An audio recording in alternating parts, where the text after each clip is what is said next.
성도님들 이렇게 밝은 얼굴로 뵈니까 너무 좋은 것 같고요. 제가 광주 굉장히 오랜만에 와서 성도님들 뵙는 것 같아요. 많이 기대가 됐었는데 오늘 또 성도님들 뵈니까 너무 반가운 것 같고, 먼저 함께 기도드리고 같이 또 말씀 나누도록 하겠습니다. 함께 기도드리겠습니다. 제일 사랑하신 아버지 하나님, 우리의 주인이 되어주시고 인도자가 되신 하나님께 많은 감사를 드립니다.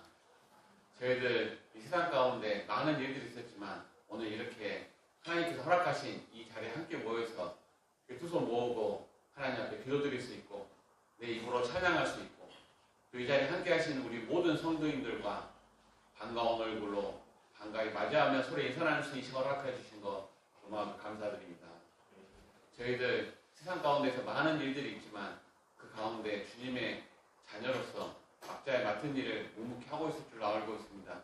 하나님께서 주인이 되어주시고 인도자가 되시고 간절히 부탁드리오며 또 오늘 함께 이 예배 나누는 이 시간 함께 못하는 우리 성도님들 계신다면 그분들 곁에 하나님 항상 지켜주시고 또 몸이 아파서 못 오신 분들 계신다면 그 아픈 곳 항상 어루만져 주시며 함께 이 예배 드리는 이 시간을 기다리고 그 몸을 빨리 쾌차할 수 있도록 하나님 지켜주시길 부탁드리며 오늘 함께 예배 나누는 이 시간 하나님께서 모든 걸 이끌어 주시길 부탁드리며 예수님 이름으로 기도합나이다. 아멘. 제가 오늘 교회를 받은 먼저 가면 수련회 광고부터 드립니다. 어제 이제 수련회 준비 모임이 있었는데 날짜는 8월 1일부터 8월 4일까지로 정해졌습니다. 그래서 목금토일로 정해졌고요.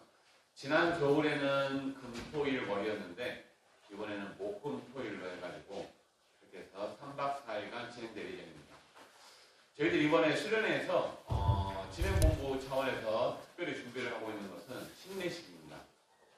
어제 진행 준비 모임 가운데도 얘기를 했었지만 제가 우리가 성경 가운데 지키는 예식이 중요한 예식이 두 가지가 있는데 첫 번째는 주의 만찬으로 성경에 기록된 대로 따라서 우리가 매월 첫째 주에 실시를 하고 있고 침례식은 1년에 한 번 공식적으로 하고 있습니다. 그래서 수련회 기간 중에 여름 수련회 때만 모여서 하고 있는데 제가 그동안에는 침례식을 이렇게 진행해놓은 대로 해왔었는데 이번부터는 진행본부 차원에서 준비를 해가지고 지금 광주교회도 우리 성도님들이 이렇게 함께해서 영상 준비를 하고 있는 것으로 알고 있는데 침례식에 대한 우리 모임 가운데 영상을 만들어가지고 그걸 이번에는 교회학교부터 교육을 하려고 합니다. 교회학교 학생회 모두 참석할 수 있도록 교회학교부터 참석해서 소망회까지 모두 참석하실 수 있도록 하고 특히 교회학교와 학생회는 그 영상으로 교육자를 삼으려고 합니다.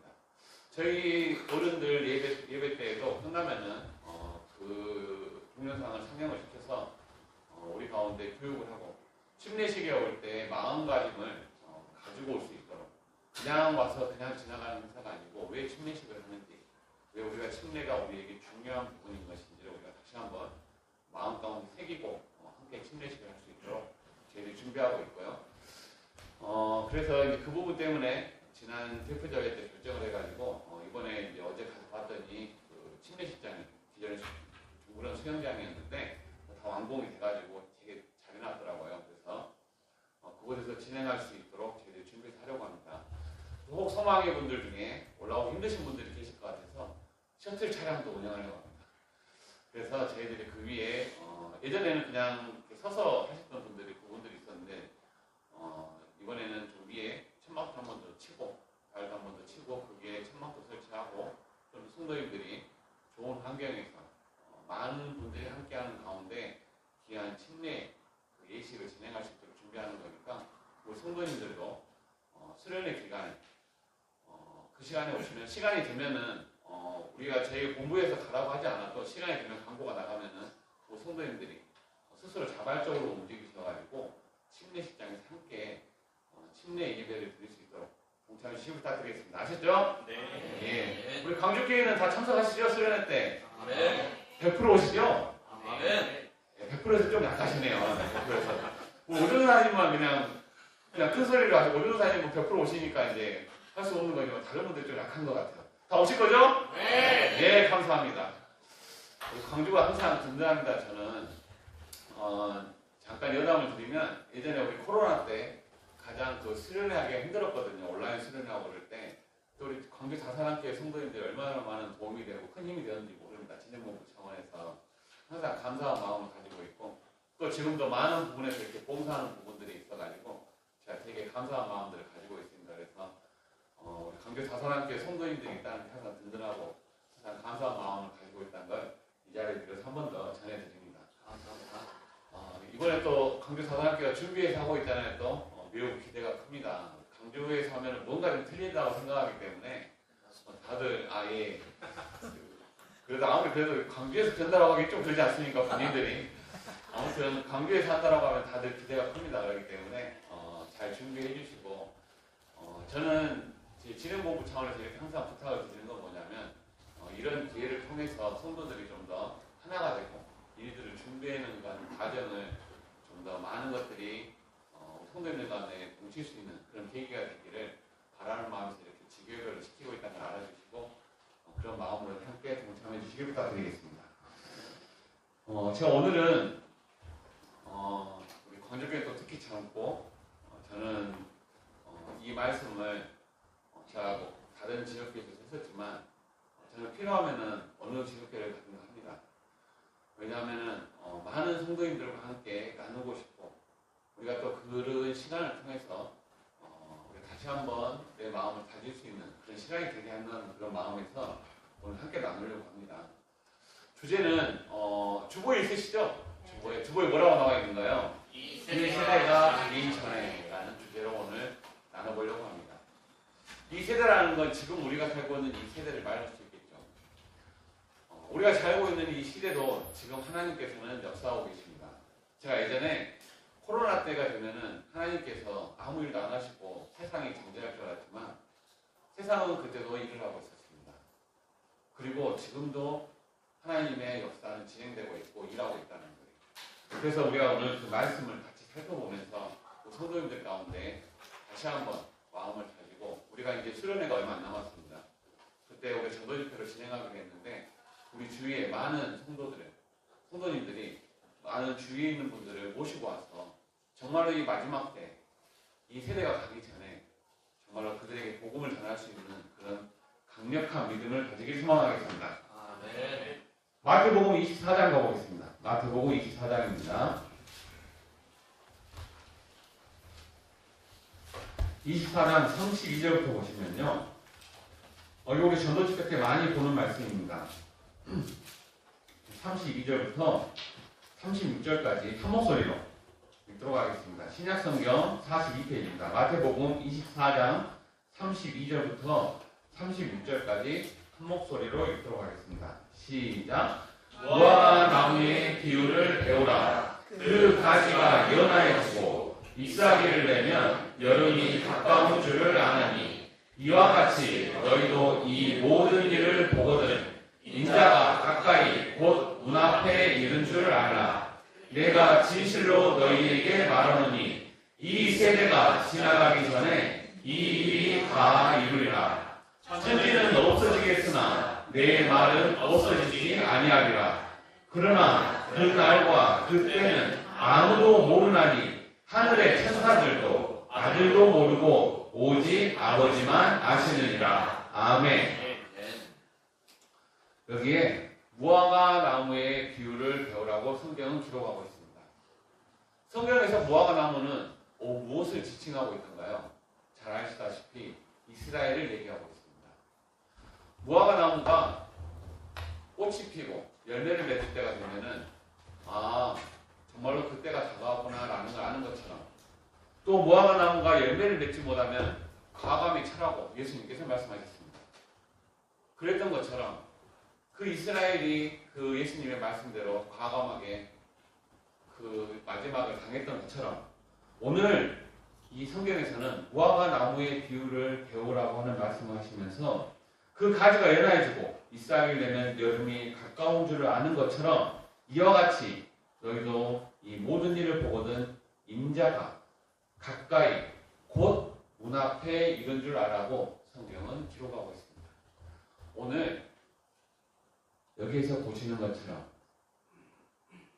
하나님께서 말씀하셨던 것들이 준비되어져 가고 있는 과정을 보면서 때가 인자가 예수님께서 곧 가까이 오셨다라는 걸 우리 성도님들이 다시 한번 내 마음 가운데 기록하시고 분명히 34절에 말씀하셨습니다. 이 세대가 지나가기 전에 이 일이 다 이룰 것이라고.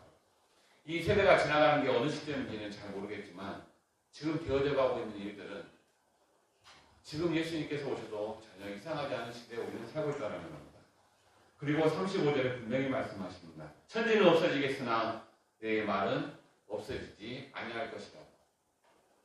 그래서 오늘 우리가 이 성경을 보면서 창세기 1장 1절부터 요한계시록 마지막 절까지 하나님은 동일한 말씀을 하고 계신다는 걸 같이 살펴보도록 하겠습니다.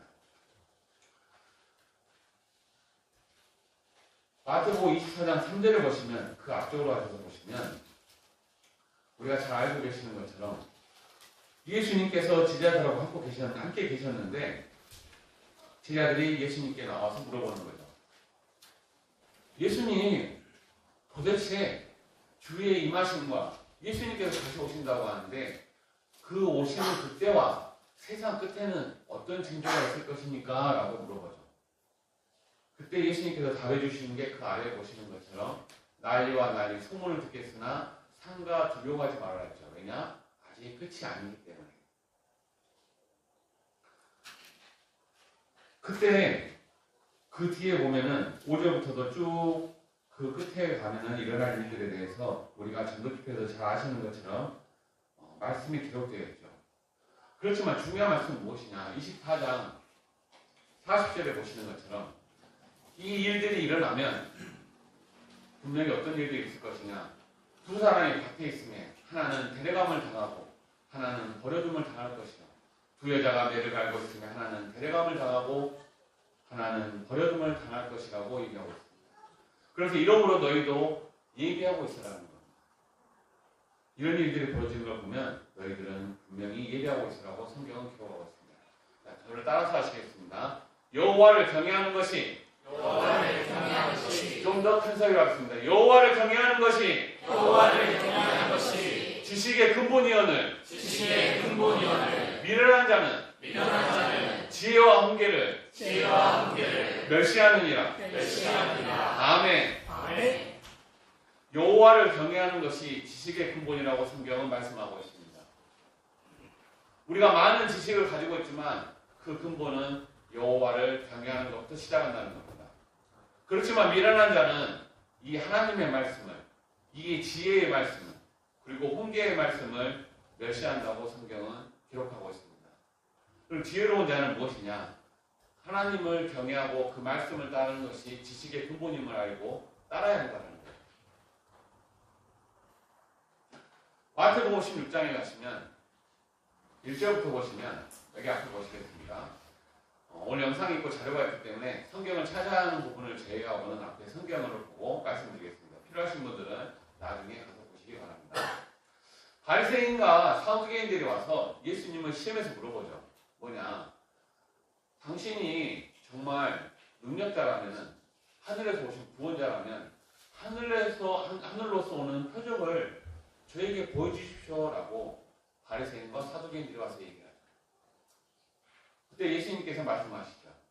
예수께서 대답하여 가라사대 너희가 저녁에 하늘이 붉으면 날이 좋겠다 하고 아침에 하늘이 붉고 오르면 오늘은 날이 밝겠다 하니 너희가 청기는 분별할 줄 알면서 시대의 표적은 분별할 수 없느냐라고 물어보시죠.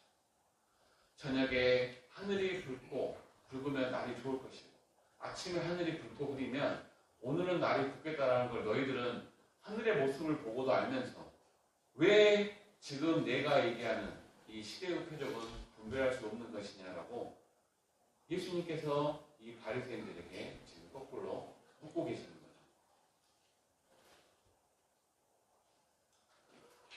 요한계시록 13장 말씀을 우리는 잘 기억하고 있습니다. 요한계시록 13장 그곳으로 가시겠습니다.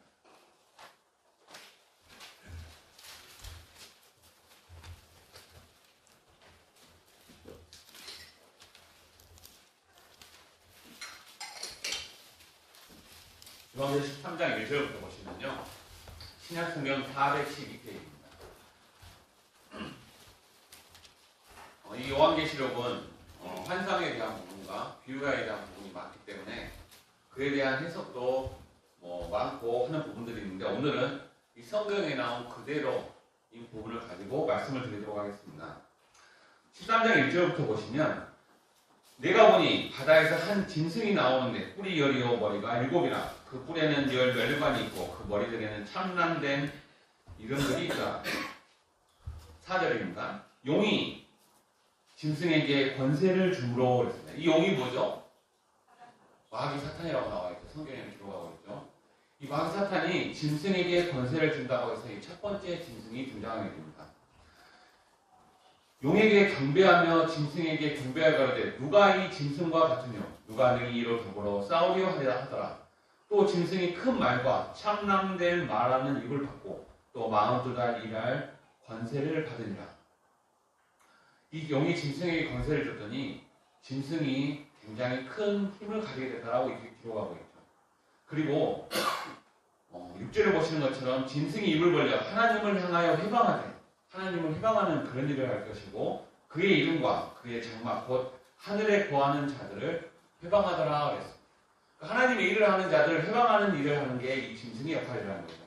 그리고 또 권세를 받아 성도들과 싸워 이기게 되고 각 족속과 백성과 방언과 나라를 다스리는 권세를 받으니 죽임을 당한 어린 양은 생명책에 창세 이후로 농명되지 못하고 이 땅에 사는 자들은 다 짐승에게 경배하리라 라고 요한계시록에 기록하고 있습니다. 그래서 이 짐승이 나타나는 때 이 땅에 있는 자들은 이 짐승을 경배하게 될 수밖에 없다라고 성경은 기록하고 있죠. 그런데 이건 용이 짐승에게 권세를 줬던 첫 번째 짐승에 대한 얘기입니다. 그 뒤에 두 번째 짐승이 나옵니다. 11절 보시겠습니다. 네가 보매 또 다른 짐승이 땅에서 올라오니 새끼양같이 두 뿔이 있고 용처럼 말하더라.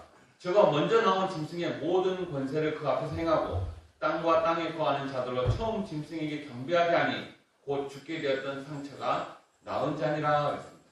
이제 두 번째 짐승이 나오게 되죠. 그리고 이 두 번째 짐승은 첫 번째 짐승에게 경배하게 하는 그런 일을 한다고 나오죠. 그 뒤에 13절입니다. 큰 이적을 행하되 심지어 사람들 앞에서 불이 하늘로부터 땅에 내려오게 하고 짐승 앞에서 받은 바 이적을 행함으로 땅에 거하는 자들을 미혹하며 땅에 거하는 자들에게 이르기를 칼에 상하였다가 살아난 짐승을 위하여 우상을 만들라 하더라 라고 성경은 기록하고 있습니다.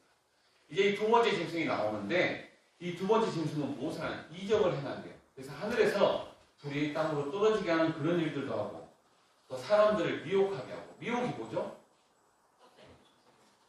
꼬시는 거예요. 꼬시는 거예요. 유혹은 뭐죠? 유혹은? 꼬시는 거죠. 유혹도 꼬시고 미혹도 꼬시는 거예요. 두 개가 차이가 뭐죠? 유혹은 내가 상대방을 꼬시는 게 좀 이렇게 단에서 좀 말하는 그렇지만 내가 상대방을 호감을 가지게 하는 게 유혹입니다. 미혹은 뭐예요? 상대방이 나를 호감을 가지게 하는 걸 미혹이라고 해요. 그렇게 얘기하면 쉽습니다. 이 성경에는 뭐라고 되어 있죠? 유혹이라고 되어 있잖아요. 미혹이라고 되어 있잖아요. 그럼 뭐예요? 이 두 번째 짐승이 우상에게 우상을 만들게 될 것이고 이 두 번째 짐승이 자기의 우상을 무엇을 우상이라고 그러죠? 우리 저도실 때 많이 들었죠? 무엇을 우상이라고 할까요? 네? 정답입니다. 손으로 만들어서. 이게 뭐예요? 사람이 만들어서 생명이 있습니까? 없습니까? 생명이 없어요.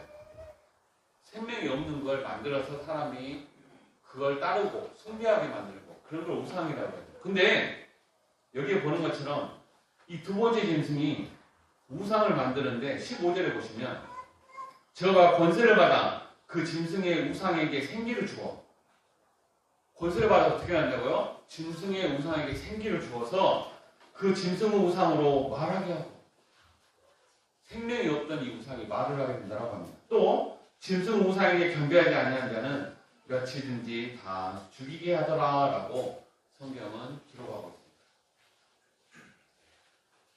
우리가 잘 아시는 것처럼 16절에 모든 자, 작은 자, 큰 자, 부자나 빈궁한 자나 다 오른손이나 이마에 표를 받게 하고 이 표를 가진 자 외에는 매매를 못하게 할 거라고 성경은 기록하고 있죠. 그래서 마지막에 뭐라고 해? 지혜 있는 자는 그 짐승의 수를 세어봐라. 그 수는 뭐라고요? 666이라고 기록하고 있죠. 근데 저는 여기에 나오는 666이 무엇이냐가 중요한 게 아니라 이 성경에는 무엇을 기록하고 있느냐. 짐승이 우상을 만들었는데 우상이 생기를 줘서 우상이 말을 할 것이고 이 우상에게 경배를 하지 아니하는 자는 다 죽임을 당할 것이고 경배를 할 수밖에 없게 될 것이고 그리고 분명히 오른손이나 이마에 표를 받아서 표를 받은 자 외에는 매매를 못하게 하는 그런 시대가 올 것이라고 성경은 기록하고 있다는 거예요. 666이 무엇인지 성경에 뭐 기록하고 있지만 우리는 뭐 바코드라는 말도 있고 많은 것들도 있습니다. 저는 여기 있는 모든 건 너무 세상이 빨리 변하고 있기 때문에 예수님이 오시기 전까지 분명히 무엇이다라고 정의할 수는 없을 것 같아요. 그렇지만 지금 일어나고 있는 이 모습들을 보면서 예수님께서 이 땅에 오셨을 때 이것이 그것이었다라고 얘기를 해도 전혀 이상하지 않은 시대에 우리가 살고 있다는 걸 우리가 같이 봐보려고 하는 겁니다.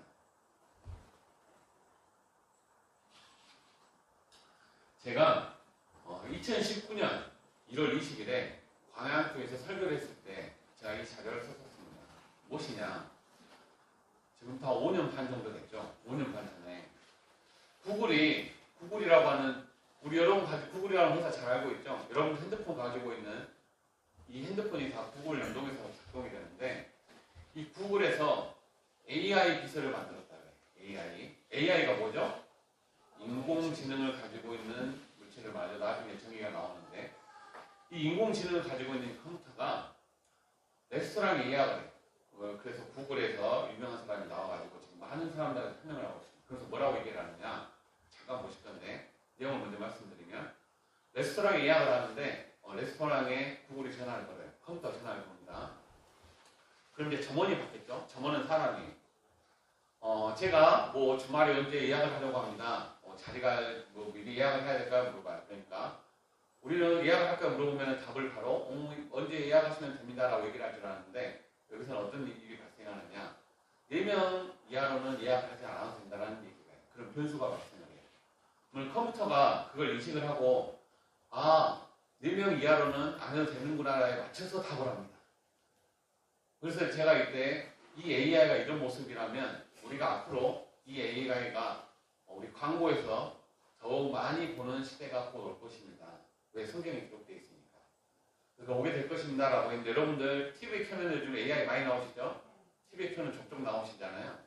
제가 이때 내용 잠깐 보겠습니다.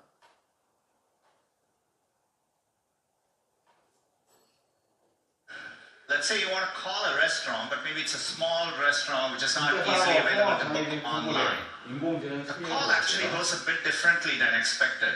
So take a listen.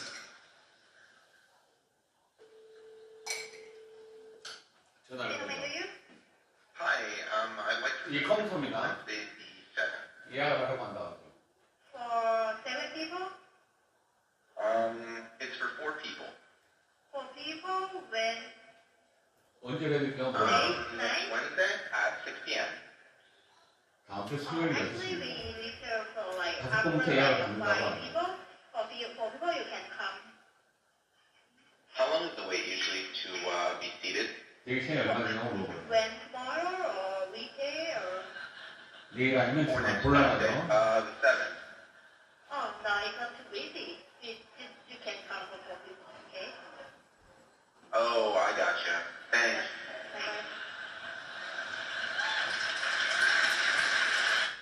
자, 생각지 않은 그런 답변을 했어요. 정원이. 근데도 컴퓨터가 전혀 변화 없이 잘 되어간다고 하죠.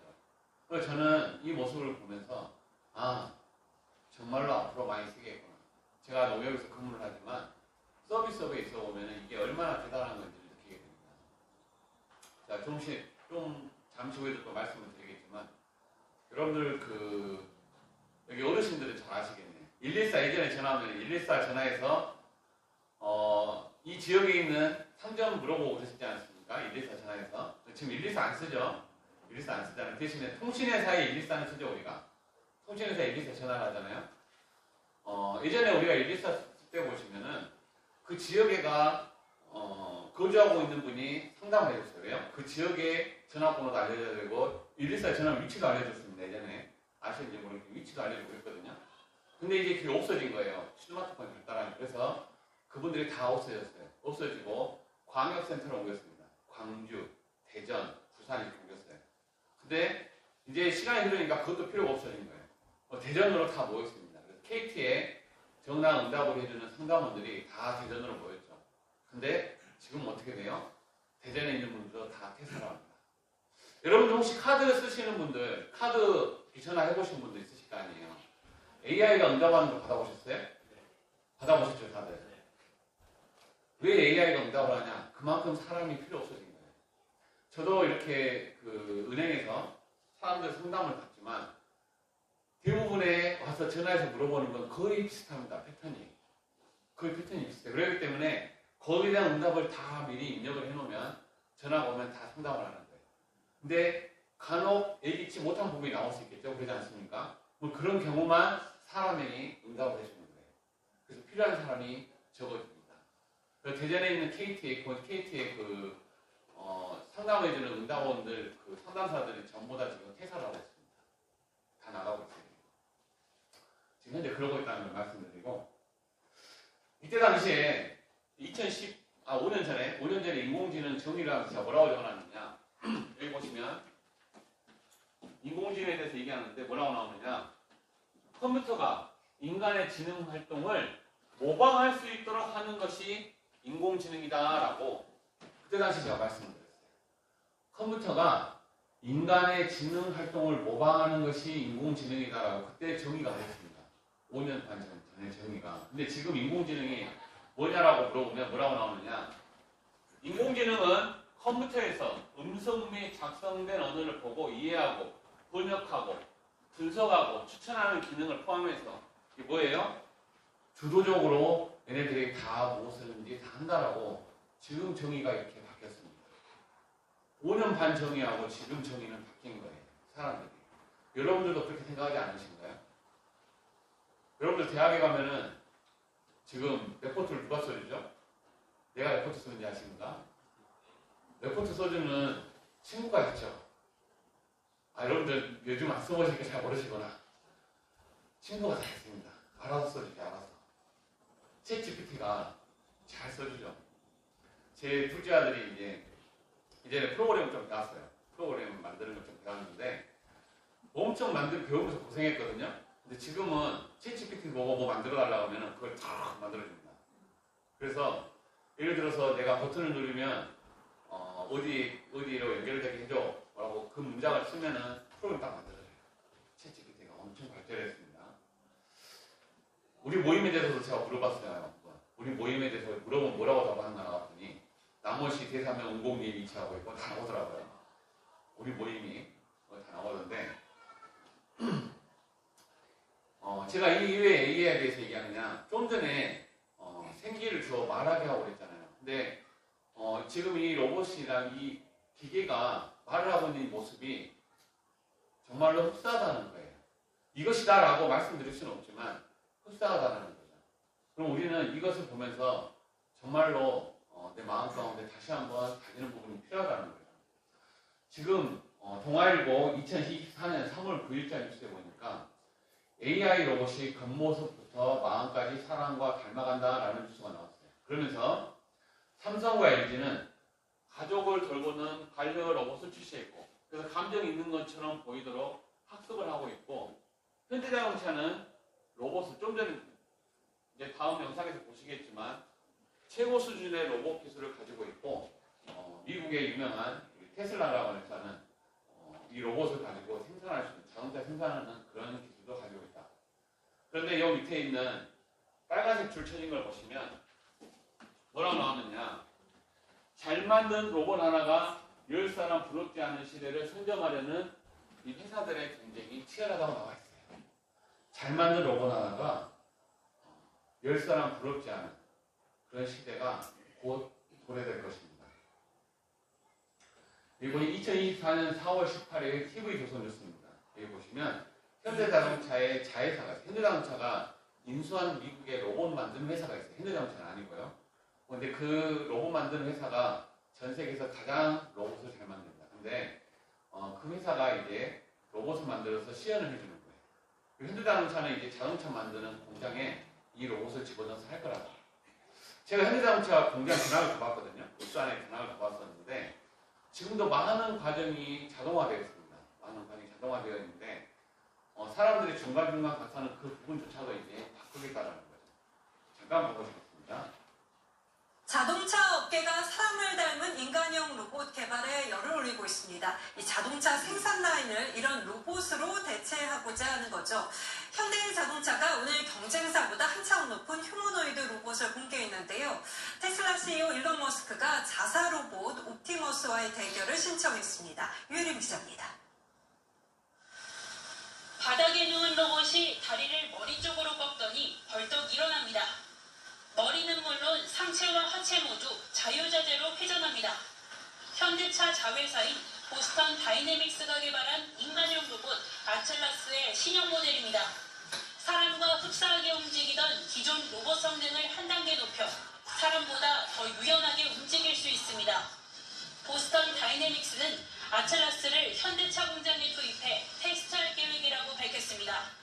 Well, the dream of humanoids is that they should be able to do all the things that we do, right? A humanoid robot will be well suited for applications like manufacturing. 아틀라스의 모습이 공개되자 일론 머스크 테슬라 CEO는 자사 휴머노이드 로봇인 옵티머스와 겨뤄보자며 대결을 신청했습니다. 앞서 테슬라는 계란을 옮기고 빨래를 개는 등의 섬세한 작업이 가능한 옵티머스를 공개하며 전기차 공장에 투입하겠다고 예고했습니다. BMW도 오픈 AI가 투자한 로봇 개발사 피규어의 인간형 로봇을 미국 사우스캐롤라이나 공장에 배치해 테스트할 계획입니다.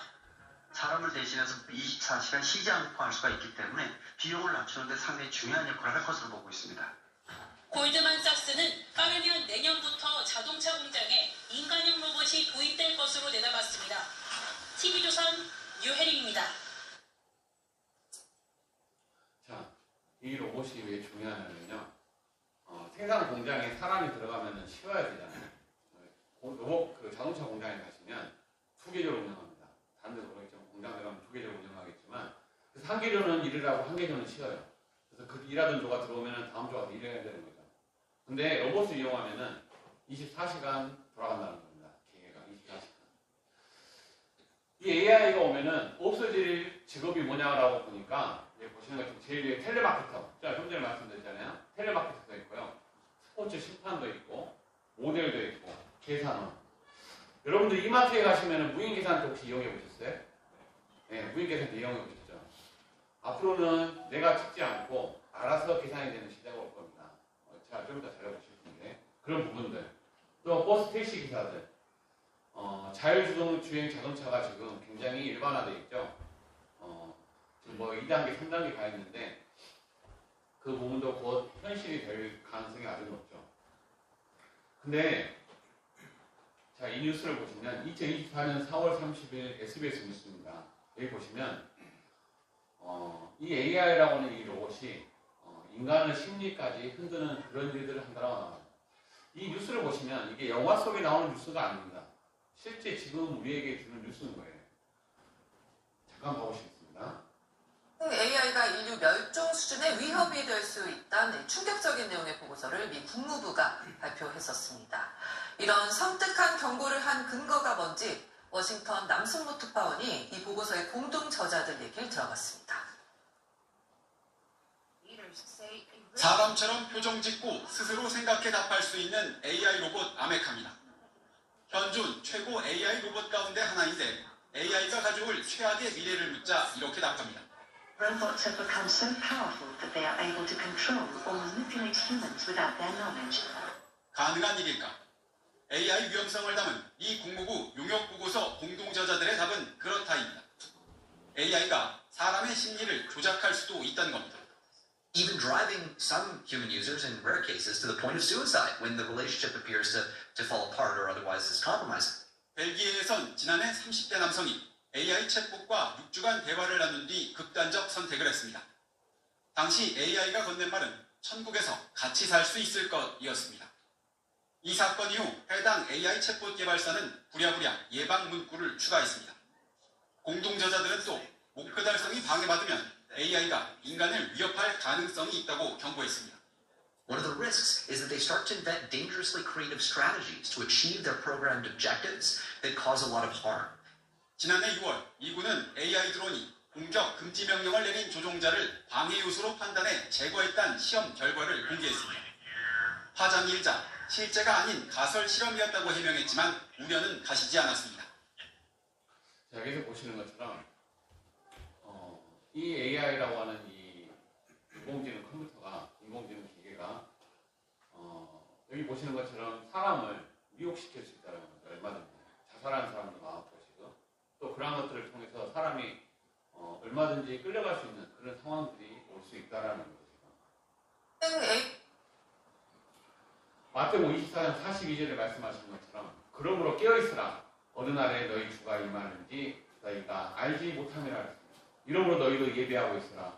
생각지 않은 데에 인자가 올 것이라고 성경은 기록하고 있습니다. 만약에 저렇게 했던 저 기계가 정말이라면 예수님께서 지금 오셔서 그 기계가 마지막 맞다라고 해도 전혀 이상하지가 않다라는 거죠. 중요한 건 우리가 그런 모습들을 보면서 깨어있어야 된다는 거죠. 이 일들은 우리가 예수님과 만나고 난 뒤에 일어날 일들을 예비하는 과정 중에 하나입니다. 그렇다면 우리가 예수님을 만나고 난 뒤에 벌어질 일들이 준비되어 있다면 예수님은 언제든 오실 수가 있다는 거죠. 에베소 5장 15절에 보시면 그런즉 너희가 어떻게 행할 것을 자세히 주의하여 지혜 없는 자 같이 하지 말고 오직 지혜 있는 자 같이 하여 세월을 아끼라. 때가 악하니라 그랬습니다. 어떻게 해야 될지를 자세히 주의하여 지혜 없는 자 같이 하지 말아라. 그럼 무슨 말이냐? 자세히 주의해서 해라는 말은 너희가 기존에 듣고 있어서 잘 알고 있기 때문에 어떻게 하라고요? 자세히 주의해서 잘 알아라는 거예요. 자세히 주의해서. 기존에 알고 있기 때문에 굳이 얘기하지 않아도 너희들이 자세히 주의해서 해라고 지금 성경은 기록하고 있는 거예요. 세월을 아끼라고 말씀하십니다. 때가 악하다고. 17절은 따라서 읽으시겠습니다. 그러므로 어리석은 자가 되지 말고 오직 주의 뜻이 무엇인가 이해하라. 아멘. 오직 주의 뜻이 무엇인가 이해하는 우리 성도님들이 되기를 소망하겠습니다. 여기 보시면 이게 얼마나 발전됐으면은 그쪽 계통에 있는 전문가도 이 인공지능 사기에 당했다는 그런 뉴스예요. 어느 누구도 예외가 될 수 없다라는 거죠. 음면인식 기술을 활용한 사기 범죄가 잇따르고 있습니다. 목소리뿐 아니라 얼굴까지 똑같이 조작해서 영상통화로 사기를 벌이는 건데 우리도 여기에 대한 대비가 필요해 보입니다. 베이징 정영태 특파원의 보도입니다. 최근 중국에서 화제가 된 영상입니다. 손짓 한 번에 얼굴이 순식간에 바뀝니다. 휴대전화에 앱만 설치하면 간단하게 여러 사람의 얼굴로 변신 가능한데 인공지능 AI 기술이 적용됐습니다. 한 드라마의 경우 출연 배우 2명의 사생활 문제가 불거지자 배우의 얼굴을 아예 다른 사람 것으로 바꿔 방영하고 있습니다. 세계적 수준인 중국의 인공지능과 안면 인식 기술 때문에 가능한 일입니다. 문제는 첨단 기술을 악용한 범죄입니다. 지난달 한 IT 업체 대표마저 영상통화를 걸어온 사람이 친구인 줄 알고 8억 원을 송금하는 사기 피해가 발생했습니다. 사기 조직이 SNS를 해킹해 대표 지인의 영상을 확보한 뒤 AI 기술로 얼굴과 목소리를 똑같이 위조했기 때문입니다.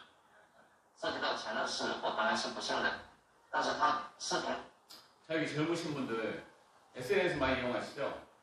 뭐 다른 분들도 이게 핸드폰 같은 걸로 해서 사진을 이렇게 많이 올리는 경우들이 있는데 그런 경우에 사진이나 영상, 특히 영상 같은 경우에는 컴퓨터가 얼마 되지 않는 분량만 있어도 복제가 가능하답니다.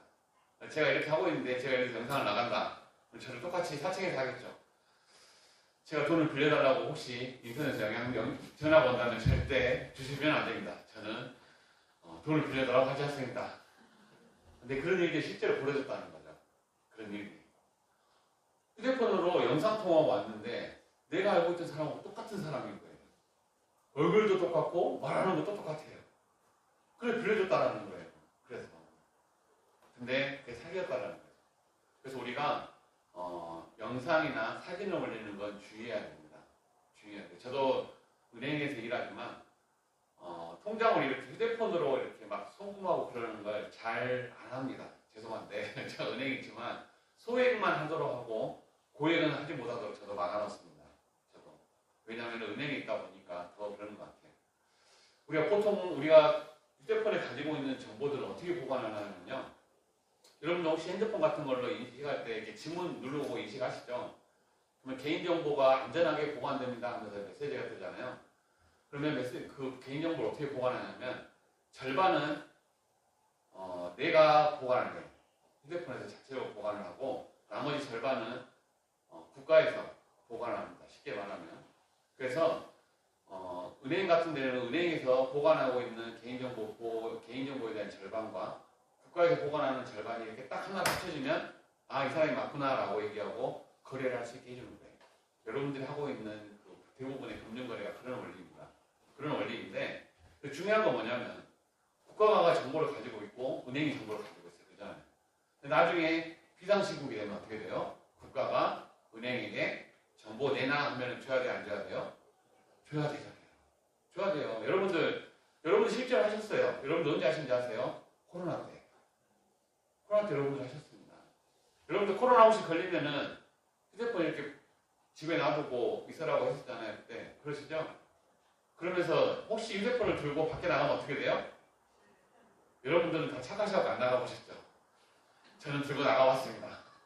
바로 전화 옵니다. 빨간색 켜지면서 바로 전화 옵니다. 켜지면서.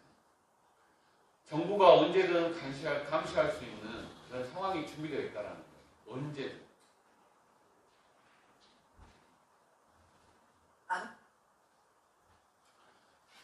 요한계시록 14장 9절부터 보시면 또 다른 천사 곧 셋째가 그 뒤를 따라 큰 음성으로 가로되 만일 누구든지 짐승과 그의 우상에게 경배하고 이마에나 손에 표를 받으면 그도 하나님의 진노의 포도주를 마실 것이다 라고 성경은 기록하고 있습니다. 여러분 혹시 여러분이 그렇게 생각하셨을 것 같아요. 짐승이나 우상에게 경배 안 하고 이마에나 손에 표 안 받으면 되지.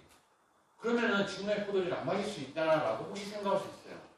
여러분 절대 그렇게 안 될 겁니다. 마귀 사탄이 권세를 주고 했는데 그렇게 될 것 같은가요? 아니에요. 그러면 우리가 잘 생각을 해야 돼요. 그럼 억지로 받게 할 것이다 라고 생각하십니까? 절대 아니에요. 마귀나 사탄은 절대 억지로 받게 안 할 겁니다. 우리가 받지 않으면 안 되는 상황으로 갈 겁니다. 받지 않으면 안 돼요. 내가 이 땅에서 살아가려면 반드시 짐승과 그의 우상에 경배해야 되고 반드시 이마에나 손에 표를 받아야지만이 이 땅을 살아갈 수 있게 될 겁니다.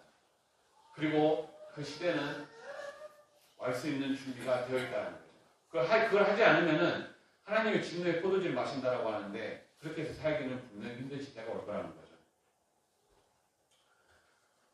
그 뒤로 가서 13절 16절에 보시면 저가 모든 자 곧 작은 자나 큰 자나 부자나 빈궁한 자나 이 이야기를 하는 건 뭐냐? 모든 자가 분명히 오른손이나 이마에 표를 받을 것이다 라고 성경은 기록하고 있습니다. 여기 계시는 모든 분들이 예수님과 함께 예수님이 이 땅에 오셨을 때 같이 가지 않는다면 여러분들은 분명히 이 땅에 남아서 이 짐승의 우상에게 경배해야 되는 그때가 오면 분명히 오른손이나 이마에 표를 받아야 된다는 거예요. 근데 여기 뭐라고 해요? 부자도 아무리 돈이 많아도 분명히 오른손이나 이마에 표를 받아야 될 거예요. 그리고 이 표를 가진 자 외에는 매매를 못하게 할 것이다 라고 분명히 성경을 기록하고 있습니다. 우리가 마트에 가서 물건을 사려면 어떻게 해야 돼요? 내가 돈을 지불하고 사야 되지 않습니까? 대가를 지불해야 돼요. 그러잖아요. 근데 이때가 되면은 뭐예요? 이 표를 가지고 가야지만이 물건을 살 수가 있을 거라는 거예요. 그래서 이 표를 받지 않으면은 살 수가 없는 그런 시대가 올 거라는 거죠. 지금은 우리 여러분 대부분 신용카드 갖고 결제하잖아요. 그렇죠? 신용카드 결제 안 하면 뭘로 하면 돼요? 현금 주면 되잖아요. 현금 주면. 그죠? 현금 주면 물건 살 수 있잖아요. 그죠? 근데 이제 앞으로는 점점 현금이 없어질 겁니다. 여러분들 지금 동전이 거의 없어졌습니다. 혹시 알고 계세요? 여러분들 호주머니에 동전 가지고 계신 분 혹시? 가지고 있는데 좀 들기 뭐 하신다고 생각하지 않으셔도 됩니다. 궁전 가시는 분들 거의 없을 거예요. 여러분 혹시 지폐는 가지고 계신가요? 지폐는 가지고 계시죠? 얼마나 가지고 계실지 모르겠지만 저도 지폐 안 가지고 있습니다. 저도 은행 다니지만 저도 사람만 이러면 돈을 만지는 직업을 하고 있지만 저도 지폐 안 가지고 있어요. 여기 보시면 2023년 10월 17일자 GS 편의점 여러분 주위에 많이 있죠? GS 편의점에 가시면 여러분도 물건 사갖고 오시는데 여기 가산 스마트 편의점이라고 서울에 가면 있습니다. 거기에 가시면 이 편의점은 어떻게 결제를 하느냐 들어갈 때 핸드폰을 가지고 찍거나 신용카드를 꽂고 가서 물건을 사고 나오기만 하면 돼요. 점원이 없습니다. 여러분들 이렇게 막 바코드 찍거나 하지 않아도 그냥 나올 수가 있어요. 뭐 어떻게 하느냐 천정에가 다 카메라가 있습니다. 60개인가 여기 나오면 60개인가 돼요. 정원 공간에. 그리고 그 60개인가 되는 그곳에 카메라가 있고 그 카메라가 인식을 해요. 물건을 들면은 가상 장바구니에 계산을 합니다. 내려놓으면 어떻게 돼요? 다시 원상태로 장바구니에서 빠지는 거예요. 그래서 이거 물건을 다 이렇게 들고 딱 나오면은 나갈 때 딱 밖으로 문 밖으로 나가면 영수증이 제 핸드폰으로 오게 됩니다.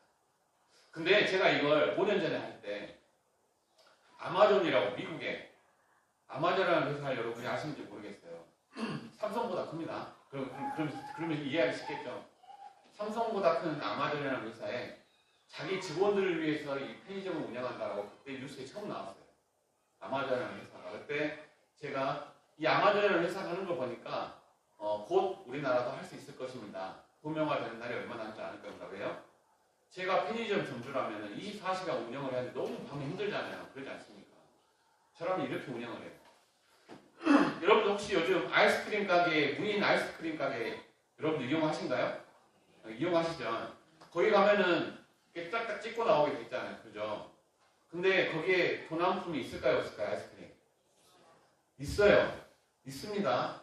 있는데 왜 운영을 할까요? 점주가? 도난품이 있는데도 왜 운영을 할까요? 간단합니다. 도난품이 있어도 수익이 나요. 거기에 알바를 써가지고 인건비를 주는 것보다 도난품으로 그냥 가져가라고 놔두는 게 훨씬 수익이 많이 나는 거예요. 그러니까 그걸 지금 운영하고 있는 겁니다. 근데 지금 이건 뭐냐? 그런 것도 다 배제가 되는 거예요. 잠깐 봐보겠습니다.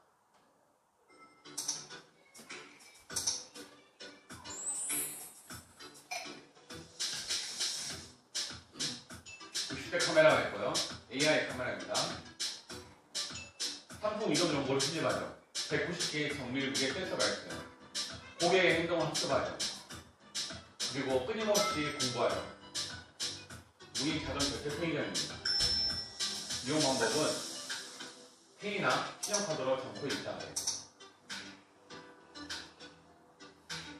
QR코드를 꽂고 여기 딱 찍고 들어가는 거예요.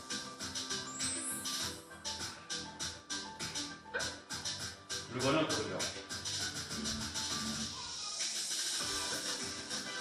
계획을 통해서 바로 퇴장하고 구매 내역은 문자로 옵니다. 자, 이렇게 간단히 끝나는 거예요. 제가 편의점을 운영한다면 저는 앞으로 이렇게 운영할 겁니다. 저는 물건만 채워주면 되거든요. 그렇지 않습니까? 근데 앞으로는 이렇게 물건을 사는 편의점들이 많아질 거라는 거예요. 여러분들 톨게이트 중에 혹시 하이패스로만 출입할 수 있는 톨게이트들이 많이 생기고 있는 거 아세요? 지금 요금 징수원이 점점 줄어들고 있잖아요. 하이패스로 하나 통과해버리니까. 근데 그 얼마 안 되는 요금 징수원도 곧 없어질 겁니다. 왜요? 그냥 혹시 돈을 안 내고 하이패스가 없어도 나중에 청구서가 날아가요. 청구서가. 그래서 지금도 그러잖아요. 청구서 날아가잖아요. 앞으로 그렇게 바뀔 거라는 거예요. 앞으로. 그래서 내가 이 마트에서 편의점에서 물건을 사려면 어떻게 해야 돼요? 반드시 여기 현금 받아줄까요? 현금 안 받아줍니다. 가서 분명히 이걸 해야 된다는 거예요. 내가 할 수밖에 없는 시대가 올 거라는 거죠. 2022년 8월 12일자 연합뉴스에 보니까 버스 탈 때, 여러분 버스 탈 때 어떻게 타시죠? 지갑을 들고 태그에 딱 찍죠. 버스 요금 계산하는데 지하철 탈 때도 마찬가지로 찍잖아요. 가다가 오른손을 딱 찍고 버스를 타지 않겠습니까? 세종시에서 어떤 걸 했느냐? 이제 그 태그도 안 해도 된다라는 거예요. 그냥 가면 된다라는 걸 지금 했다라는 거예요. 세종시 여러분들 혹시 가보셨는지 모르겠는데 세종시에 가면 정부종합청사가 있습니다. 그래서 오송역에서 KTX 오송역에서 정부종합청사까지 다니는 BRT라고 하는 순환노선 버스가 있어요. 그건 계속 그 노선만 계속 움직입니다. 근데 정부종합청사를 가는 사람들이 워낙 많기 때문에 계속 운영을 하는 거예요. 근데 거기에 버스를 타거나 내릴 때 지갑을 쫙 찍지 않아도 타고 내려도 된다는 거예요. 그 시범 운영을 했다는 거예요. 내용이 뭐라고 나오느냐, 여기 보시는 것처럼 모집 대상은 이 노선을 주 3회 이상 탑승하는 세종시민. 그래서 버스 이용 금액을 지원해 줍니다. 자, 여러분, 버스 금액을 지원해줘요. 그럼 여러분들 이용하실 거예요, 안 하실 거예요? 해보죠. 여러분들 다 이용하지 않겠어요? 할 수밖에 없다는 겁니다. 제가 지금 자꾸 무슨 이야기를 하냐면, 내가 이용하지 않으면 안 되게 세상이 움직이고 있다는 거예요. 내가 분배를 안 하고 싶다고 안 할 수 있는 세상이 아니라는 거예요. 내가 매매를 안 하고 싶다고 안 하고 있는 그런 세상이 아니라는 겁니다. 세상은 지금 그렇게 할 수밖에 없게 가고 있다는 거예요. 핸드폰에다가 나는 저 같으면 저라도 분명히 설치할 것 같아요. 여러분들 뭐 666표가 바코드인지 QR코드인지 뭔지가 중요한 게 아닙니다. 분명히 표를 인식해야 되고 그 표의 인식에 따라서 우리는 따라갈 수밖에 없다는 거예요. 여기 여러분들 CD기에 가셔서 은행 같은 데 가시면은 지금 카드 넣고 그렇게 하시죠? 혹시 손으로 장정매수로 손 대고 돈 인출해 보신 분? 은행에 가면 기계 한 대씩 있습니다. 아직 안 해보셨어요? 등록을 하셨어요 혹시? 등록도 안 해보셨어요? 여러분들 은행에 가면 제가 이렇게 말하면 그렇지만 농협이 가장 늦은 농협이 이 장정맥 인식하는 거, 이 장정맥이 뭐냐면 동맥하고 정맥 있잖아요 여기. 이 정맥을 인식하는 거에 인식을 해가지고 이걸로 이제 본인 확인하는 겁니다. 신분증 없이. 근데 농협이 그걸 했다라면 모든 은행이 다 하고 있습니다. 모든 은행이. 여러분들 모르시겠지만. 그래서 이 장정맥 인식을 통해서 본인 확인을 하고 은행에서 창구에서 거래를 할 때도 지금 다 설치되어 있습니다. 여러분들 쓰시지 않아서 잘 모르겠지만 신분증만 가져가서 잘 모르시겠지만 앞에 가시면 자그마한 기계가 있어요. 손을 딱 올리면은 본인 확인할 수가 있습니다. 신분증 가져가지 않아도 거래가 돼요. CD기도 마찬가지입니다. 손을 올려놓고 주민등록번호 입력하면은 내 통장에서 돈을 찾을 수 있습니다. 카드나 통장을 가져가지 않아도. 이게 뭔 이야기냐? 지금 하고 있는 이야기입니다. 제가. 여러분 혹시 국내선, 강정공항에서 비행기 타실 때 국내선 출입 수속하실 때 손 올리고 본인 인증 받아보셨어요? 해보셨죠? 똑같은 겁니다. 그거. 왜 이 장정맥 인식을 많이 하는지 아세요, 여러분? 본인 확인을 할 때. 이 혈관은 사람이 죽으면 혈관은 인식이 안 돼요. 그러잖아요. 살아있는 사람만 혈관 인식이 되는 겁니다. 그렇기 때문에 가장 많이 이용을 하는 거예요. 본인 확인에. 홍채도 보안에 취약하고 그러기 때문에 가장 많이 이용하고 있는 겁니다. 그래서 손을 이렇게 대고 인식을 하게 하는 거죠. 근데 공교롭게도 왜 그런지는 잘 모르겠지만 꼭 오른손을 등록해서 인식하는 거예요. 비행기 타실 때 여러분들 가서 해보시면 어떻게 출입국 수속하실 때 오른손을 올리고 합니다. 공교롭게도. 버스 탈 때 어떻게 해요? 오른손을 갖고 해요. 저는 뭐 딱히 그런다라기보다는 오른손이 편하니까 그래요. 오른손 자리가 많으니까 아마 그러지 않을까 싶어요. 제가 보기에는. 편하니까 그렇게 하는 것 같긴 한데 그런 말은 없는데 지금 여기는 뭐냐? 핸드폰에 있는 QR코드로 이제 돈도 뽑을 수 있다는 거 잠깐 보시겠습니다. 실물카드가 없어서 곤란했던 적 한 번쯤 있으실 겁니다. 내일부터는 스마트폰만 있으면 현금을 입금하거나 출금할 수 있게 되면서 편의성이 높아질 것으로 보입니다.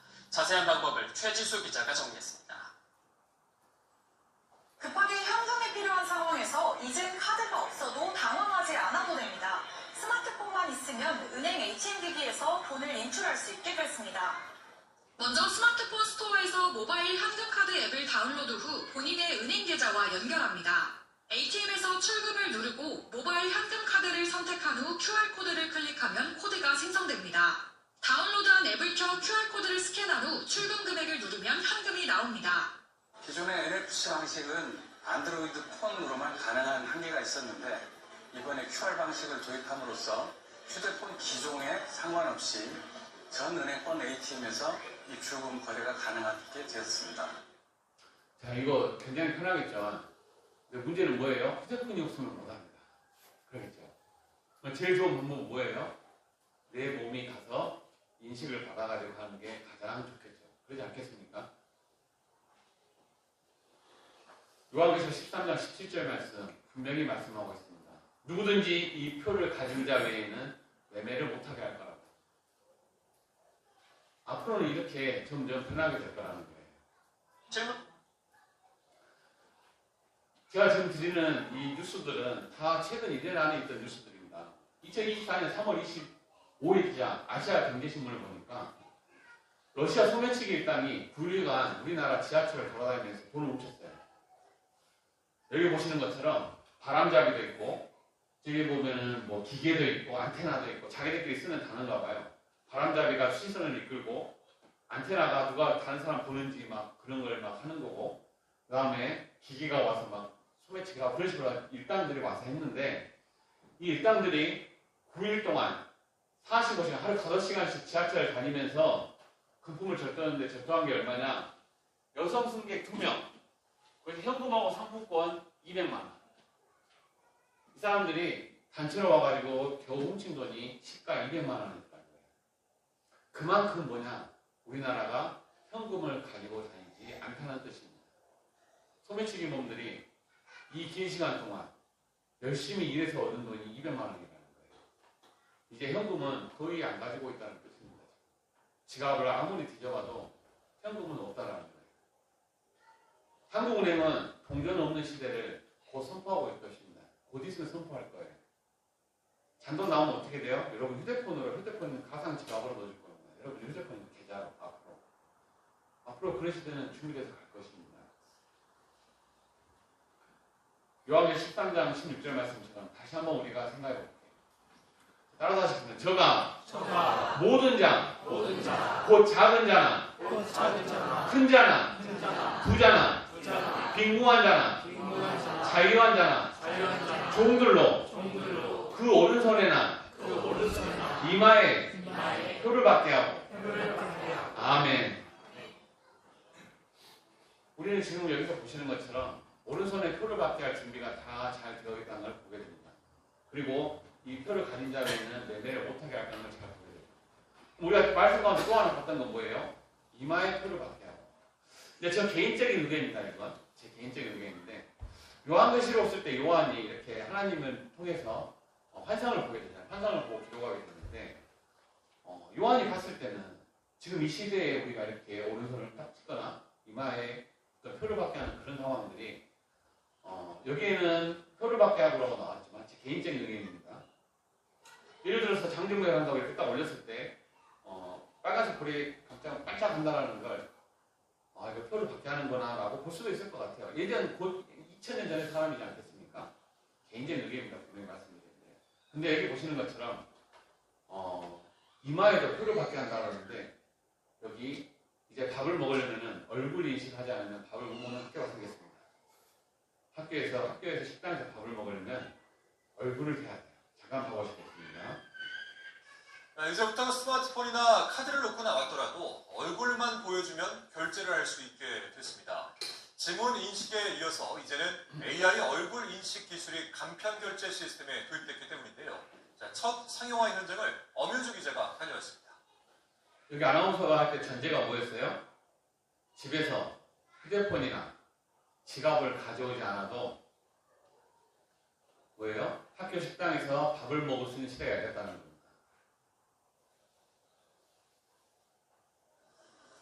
점심시간을 맞아 학생 식당 무인 단말기 앞이 학생들로 북적입니다. 투입기에 카드나 스마트폰 대신 얼굴을 대니 주문한 메뉴의 결제까지 빠르게 진행됩니다. AI 얼굴 인식 기술을 도입한 간편 결제 시스템이 이곳에서 처음으로 상용화된 겁니다.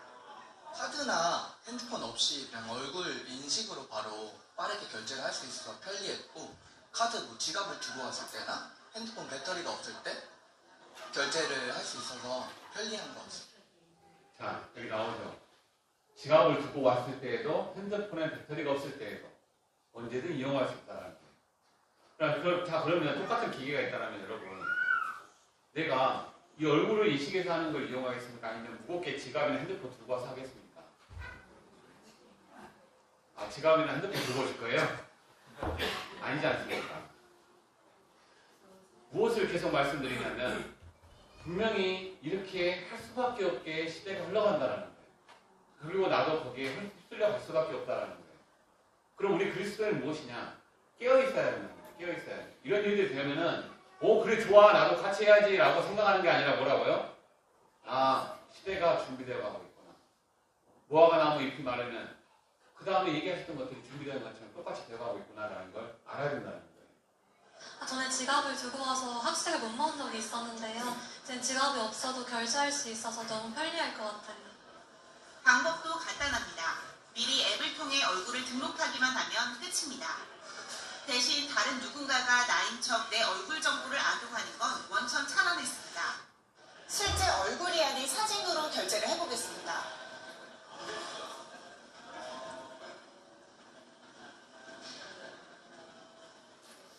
이렇게 아예 결제가 되지 않습니다. 전용기기로 확인된 얼굴과 사용자 개개인의 특징값으로 저장한 정보를 빠르게 대조해 식별할 수 있기 때문입니다. 여기에 개인정보 유출 우려를 불식시키기 위해 정보는 모두 암호화 처리됩니다. 얼굴 인식 과정에서 본인 부정거래 탐지 시스템을 통해 본인 등록 과정을 명확하게 수행하고 있고 저는 명확하게 수행하고 있다는데 언제든 뚫릴 수 있는 게 보안입니다. 언제든 뚫릴 수 있는 게 때문에 항상 조심해야 된다는 거예요. 조심해야 돼요. 저도 은행에서 이렇게 대출 업무 보면은 항상 가져오는 게 인감증명서입니다. 인감증명서인데 인감증명서를 제일 많이 쓰는 곳이 어디죠? 젊으신 분들이 많이 계셔서 잘 모르나? 부동산 거래할 때. 부동산 거래할 때 인감증명서를 씁니다. 왜 인감증명서를 쓰냐면 파려고 소유자가 물건을 파려고 하는지 확인하는 거예요. 옛날에는 하투 치면서 이렇게 막 많이 물건 막 그냥 말로 해서 막 거래하고 많이 했다라고 하는데 지금은 뭐예요? 분명히 팔려고 하는 사람이 의도가 있는지 확인하는 거예요. 그래서 인감도장을 아무나 훔쳐서 찍을 수 있기 때문에 인감도장은 찍어서 가지고 올 수가 있지만 인감증명서는 어떻게 돼요? 본인이 가서 발급을 해야 됩니다. 여러분들 인감증명서 때려가시면 오른쪽 위에 보시면 칸이 두 개입니다. 그래서 하나는 왼쪽에는 본인, 오른쪽에는 대리인이라고 되어 있습니다. 그래서 혹시 가족이나 누가 와서 떼면은 위임장을 들고 와서 떼게 되면 대리인이라고 표시가 돼요. 증명서만 가지고 거래를 할 수가 있는 거예요. 근데 이걸 하려면 어떻게 하냐? 반드시 주민센터에 가서 인감증명서를 떼와야 되는 거죠. 근데 지금 앞으로 어떻게 하느냐? 디지털로 온라인에서도 바로 할 수 있게 바뀐다는 거죠. 이런 것들이 자동차 매도나 부동산 매도를 할 때 바뀐다는 거예요. 그래서 무슨 얘기를 드리느냐? 누구나 다 이걸 할 수밖에 없는 그런 상황이 올 거라는 겁니다. 그런 시대가 올 것이라는 걸 지금 얘기하고 있는 거죠. 여기 가까운 고흥에 가시면 누리호가 발사됐습니다. 얼마 전에 됐다고 해서 여러분 뉴스를 보셨을 거예요. 대대적으로 이렇게 했었는데 지금은 우주항공청인가 뭔가 실제 이제 신설이 됐잖아요. 그래서 앞으로 우주시대를 대비한다라고 하는데 분명히 우주시대를 대비해야 돼요. 왜냐? 오늘 이 뉴스를 보시면 알게 될 겁니다. 2023년 6월 4일 매일경제 뉴스를 보니까 누리호의 진짜 실력은 이제부터랍니다. 깜짝 놀랄 일이 벌어진대요. 누리호를 쐈는데 왜 깜짝 놀랄 일이 벌어질까요? 고흥에서 이렇게 한국형 발사체인 누리호가 이렇게 발사가 됐었는데 우리가 잘 알아야 되는 게 있습니다. 뭐냐? 우리가 일상생활에서 인공위성의 적을 많이 보고 있어요. 대표적인 게 뭐냐? GPS입니다. GPS가 뭐냐? 여러분들 내비게이션, 운전할 때 쓰는 내비게이션 있잖아요. 그다음 핸드폰에 위치 버튼을 누르면 꺼질 수도 있지만 켜져놓고 나면 어떻게 돼요? 핸드폰에 따라서 내 위치가 다 기록이 되지 않겠습니까? 그걸 쓰는 게 다 뭐냐? 이 GPS예요. 이 GPS가 무엇이냐? 원래 미국이 군사적 목적으로 개발한 게 이 위성에서 쓰고 있는데 그걸 무료로 쓰게 지금 개방을 해준 겁니다. 저희가 마음대로 잘 쓰고 있는 거예요. 덕분에. 근데 문제는 뭐냐? 빨간색은 만약 미국이 저런 이유를 들면서 GPS 위성 사용을 중단시켜버려. 예를 들어서. 아니면은 쓰려면은 많은 돈을 내라라고 해버려요. 미국이 안 그럴 것 같은가요? 무자비합니다. 미국은 무자비해요. 그런 상황이 오면은 어떻게 될 것이냐. 그래서 우리나라가 지금 계속 인공위성을 쌓으려고 준비하는 겁니다. 여러분들 지금 쓰고 있는 그 핸드폰에 보시면 5G, 뭐 4G 이렇게 나오잖아요. 세대를 말합니다. 우리가 2G, 3G 막 이렇게 넘어왔었는데 참고로 얘기하시면 4G, 우리 LTE라고 했었는데 LTE에서 5G로 넘어왔잖아요. 근데 뭐 대부분 5G가 잘 안 되니까 그것이 말고는. 근데 두 개의 차이가 뭐냐? 데이터 용량은 약 1000배 정도. 5G가 훨씬 많이 전송을 하고 같은 시간에. 그 다음에 속도도 200배가 빠르답니다. 4G하고 5G 사이가. 예, 뭐냐면 세대를 말해요. 제너레이션에 세대를 말하게 되는데 5세대, 4세대하고 5세대 차이가 그 정도 나요. 5세대하고 6세대 정도 차이가 또 그 정도 나게 될 겁니다. 그러면 왜 6세대가 중요한 것이냐? 나중에 자율주행 운전차가 운행을 하려면, 예를 들어서 여러분들 핸드폰으로 영상을 보다가 영상이 끊겨도 문제는 없는데 자율주행차가 운전을 하다가 갑자기 데이터 통신이 끊어져 버려요. 그럼 어떻게 돼요? 바로 사고가 나버리겠죠. 그럼 사고가 나지 않는 걸 대비하려면 어떻게 된가요? 끊임없이 데이터가 왔다 갔다 전송이 돼야 돼요. 우리 지금은 데이터 전송을 어떻게 하죠? 기지국을 세워놓고 기지국에서 데이터를 주고받고 하지 않겠습니까? 근데 앞으로 어떻게 하느냐? 인공위성을 통해서 데이터를 주고받겠다고 하는 거예요. 지금. 그래서 이 끊임없이 자동차가 이 많은 상황들에 대해서 계산을 하고 대비를 하게 하기 위해서는 6세대에 필요한 통신 기술이 필요하다는 거죠. 지금. 그래서 그게 지금 하고 있고, 그 일을 하기 위해서는 뭐예요? 이 누리호가 인공위성이 발사됩니다. 인공위성이 하나만 있으면 되지. 그게 아니라는 거예요. 인공위성이 우주로 날아가게 되면 인공위성이 궤도를 따라 움직이게 됩니다. 인공위성이 궤도를 따라 움직이는데 그게 우리나라 상공에 계속 떠 있을 수 있느냐? 떠 있을 수가 없어요. 시간이 되면 자기의 자전 주기에 의해서 계속 돌아야 되는 거예요. 인공위성도. 그러면 우리나라를 비껴가는 시간이 생기게 되겠죠. 그러면 그동안에 뭐예요? 우리의 통신 상태가 정지가 되는 겁니다. 그래서 많은 인공위성을 쏴가지고 인공위성이 빠져나가게 되는 뒤에 다음 인공위성이 들어와 있어야 되는 거예요. 그래가지고 이게 빠져나가더라도 전혀 문제가 생기지 않죠. 그래서 인공위성을 계속 쏘려고 준비하고 있는 겁니다. 빨리 6개, 7개 쏘려고 준비하고 있는 거예요. 이런 일들이 벌어지면은 우리는 어떤 일을 생각하느냐? 나중에 우리가 7년 혼란이 오면 예를 들어서 매매를 해야 되는 그런 상황들이 오고 있을 때 우리가 그냥 산속에 들어가면서 먹고 살면 되지. 우리 우스갯소리로 그런 얘기 되게 많이 했어요. 그러지 않겠습니까? 나 혼자 가서 산속에 가서 들어가서 먹고 살면 되는데, 동물에 가서 먹고 살면 되는데 뭐가 문제야? 라고 얘기를 많이 하겠잖아요. 근데 뭐예요? 이 인공위성이 있으면 내가 숨을 수 있는 곳은 전혀 없다라는 겁니다. 그 말은 뭐예요? 내가 어느 곳에 있든지 이 관리를 받을 수밖에 없는 시대가 없다라는 거예요. 대표적인 게 뭐냐? 2024년 6월 5일, 얼마 안 됐죠? 중앙일보 뉴스를 보니까 입맞춤도 꺼리던 아마존 부족이 음란물에 중독됐다고 합니다. 이게 대체 무슨 일이냐? 여기 보시면 이렇게 브라질에 있는 이 열대 우림내 수백 킬로 강을 걸어서 올라가야 되는 곳에 살던 이런 열대 부족, 이런 곳에 있던 부족이 지금 어떤 일을 벌였느냐? 이들은 숲의 정령을 모시고 거미나 원숭이를 잡아가지고 숯불을 만들어 먹고 또 자기 반려동물을 키우고 그런 자신들이 고립되어서 일단 삶을 살아왔는데 무슨 일이 벌어졌느냐? 일론 머스크라고 좀 전에 봤던 그 머스크가 지구의 이 낮은 하늘의 공중의 낮은 곳에다가 수많은 인공위성을 띄우는 사업을 했어요. 그래서 그걸 통해서 초고속 인터넷을 전 지구에 다 보고받겠다라고 해서 지금 띄워서 하고 있죠. 그 덕을 지금 아마존에 있는 이 원주민들이 그 덕을 보고 있는 기지국을 세우지 않아도 인공위성 덕분에 통신을 하게 된 거예요. 처음에는 멀리 떨어져 있는 사랑하는 사람들과 화상 채팅을 하니까 좋았어요. 그리고 급한 환자가 생기면 도움 요청도 할 수가 있었어요. 너무나도 좋았죠. 근데 지금은 뭐예요? 젊은들이 전부 다, 우리도 그러잖아요. 다 개별적으로 휴대폰 하느라고 대화가 없어진 거예요. 지하철 타면, 여러분들 지하철 타면 어떻게 뭐부터 하죠? 휴대폰부터 하죠. 휴대폰부터. 우리 그 TV 방송 보면 연예인들이 지하철 타고 다니는 연예인들 뭐 불편하지 않냐 그러면 연예인들이 하나같이 뭐라고 하는지 아니까 전혀 불편하지 않더라고요. 다 휴대폰 보고 있으니까 자기를 신경 써주지 않는 거예요. 여기 이 원주민들도 똑같은 상황이 벌어졌다는 거예요. 이 깊은 곳에 사는 이들도 이것에 노출되니까 전혀 돌아갈 수 없다는 거예요. 뭐라고 얘기하느냐? 이 인터넷의 편리함을 맛본 부족 사람들이 많아서 인터넷 보급전으로 돌아가기 어려울 거라고 뉴욕타임즈는 내다봤답니다. 그러면서 제발 우리에게서 인터넷을 빼앗아가지 말아달라고 사정을 합니다. 여러분들은 안 그러실 것 같습니까? 여러분들도 똑같이 될 수 있다는 거예요.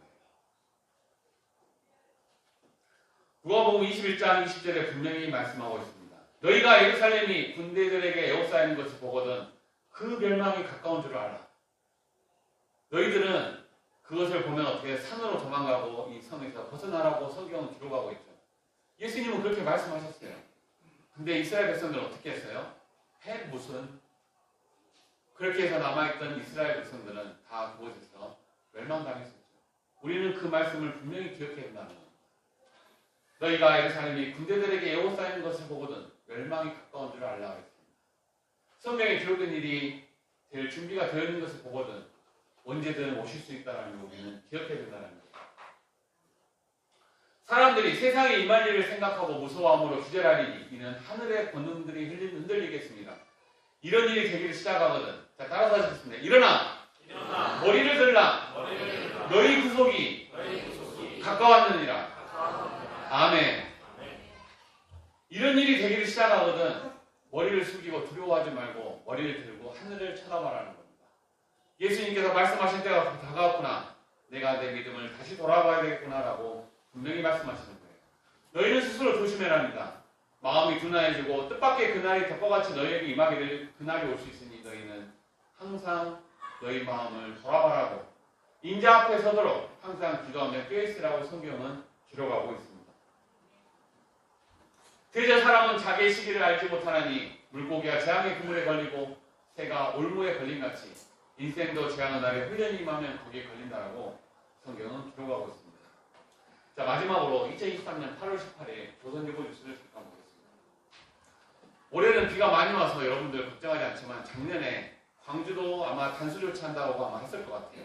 그러죠? 작년에 거의 조수율 10%, 15% 떨어져서 공장도 가동을 멈춘다고 했던 걸 기억할 것입니다. 그때 당시에 하와이에는 비가 오지 않아서 자연 발화, 비가 오지 않으면 밀림 같은 데는 자연 발화가 일어나게 됩니다.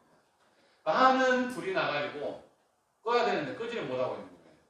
그러다가 이렇게 온 마을이 다 타버렸습니다. 근데 그 가운데 빨간 지붕을 가진 한 집만 안 타고 남아있었던 거죠. 나머지는 다 집더미가 되어서 어디로 간지 사라진지 모르겠습니다. 이렇게 보시는 것처럼 온 집이 마을이 다 까맣게 탔는데 한 집만 남았죠. 한 집만. 이 한 집만 남고 다 타버린 겁니다. 이렇게 차도 자동차도 모두 녹아버렸죠. 불에. 이렇게 보시는 거죠. 이때 당시에 보니까 유해를 수습하고도 정확한 신원을 알지 못하는 사망자가 10명이 채 안 된다고. 알 수가 없는 거예요. 누가 사망을 했는지. 그러면서 우리가 누군가의 가족과 친구들을 발견할 때 그 유해는 금속을 녹일 정도의 화염을 거쳐간 것이랍니다. 그래서 유해를 수습하는 순간 부서져 버린다고. 정말 안타까운 일이죠. 누군지 알 수가 없다는 거예요. 죄가 돼버려서. 그래서 옷을 털 때 이 사람 입은 옷이구나 털라고 하면은 이웃의 유해도 같이 죄처럼 날려버린다는 거예요. 근데 이 집만 왜 남았는가 하고 주인한테 물어보니까 뭐라고 얘기하느냐. 이 지역의 대다수의 집들은 나무로 지어졌지만 우리 집은 두꺼운 콘크리트 벽으로 지어졌답니다. 과거에 할아버지는 나무가 건조돼 썩는 것을 벌레로부터 견디도록 시멘트를 사용해서 이 집을 지었다는 거예요. 나머지 집들은 다 나무로 지었지만 이 집만 콘크리트로 지어서 이 불이 오는 이 화마를 견뎌냈던 거죠. 마지막으로 고린도 13장 5절 함께 읽고 마치도록 하겠습니다. 함께 읽겠습니다. 시작. 너희가 믿음에 있는가 너희 자신을 시험하고 너희 자신을 확증하라. 예수 그리스도께서 너희 안에 계신 줄을 너희가 스스로 알지 못하느냐. 그렇지 않으면 너희가 어리운 자니라. 아멘.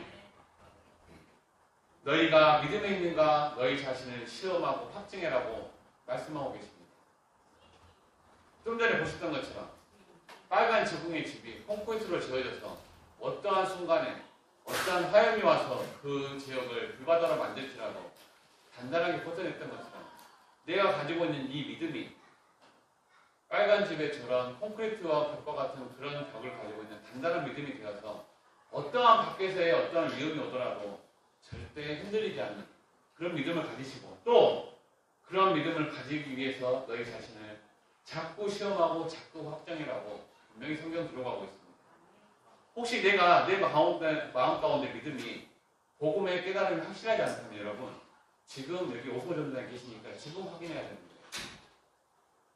설마 라고 하실 수 있겠지만 전국에 우리 많은 성도님들 중에 그런 분들 많이 있습니다. 나는 아닐 거라고 할 수가 없는 거예요. 나는 아닐 거라고. 내가 혹시 내 마음 가운데 조금이라도 의심이 있다면 여러분 지금 해결해야 됩니다. 왜냐? 지금 예수님께서 오셔서 전혀 이상하지 않은 시대에 우리가 살고 있다는 걸 방금 보시지 않았습니까? 저는 이게 AI라고 이렇게 말씀드렸지만 이게 성경에 기록된 거라고 말씀드릴 수는 없어요. 저는 잘 모르겠어요. 그렇지만 이것이 예수님께서 오셔서 이게 내가 말씀했던 내가 말했던 걸 기록한 것이다 라고 얘기해도 내가 고개를 끄덕거리지 않을 수밖에 없는 그런 시대에 우리가 살고 있다는 겁니다. 그런다면 내가 어떻게 해야 되냐? 깨어 있어야 하는 거 우리 마음 가운데 분명히 기억하시고 정말 모이기를 힘써야 되고 이 마지막 때에 모이기를 힘써야 되고 또 우리가 전도하기를 내 주위에 있는 사람을 전도하기를 위해 힘써야 되는 그 시대에 우리가 살고 있다는 걸 꼭 명심하시고 우리 광주교회가 전국에서 가장 열심히 하는 이 광주교회가 정말로 예수님 오실 때까지 복음 전하는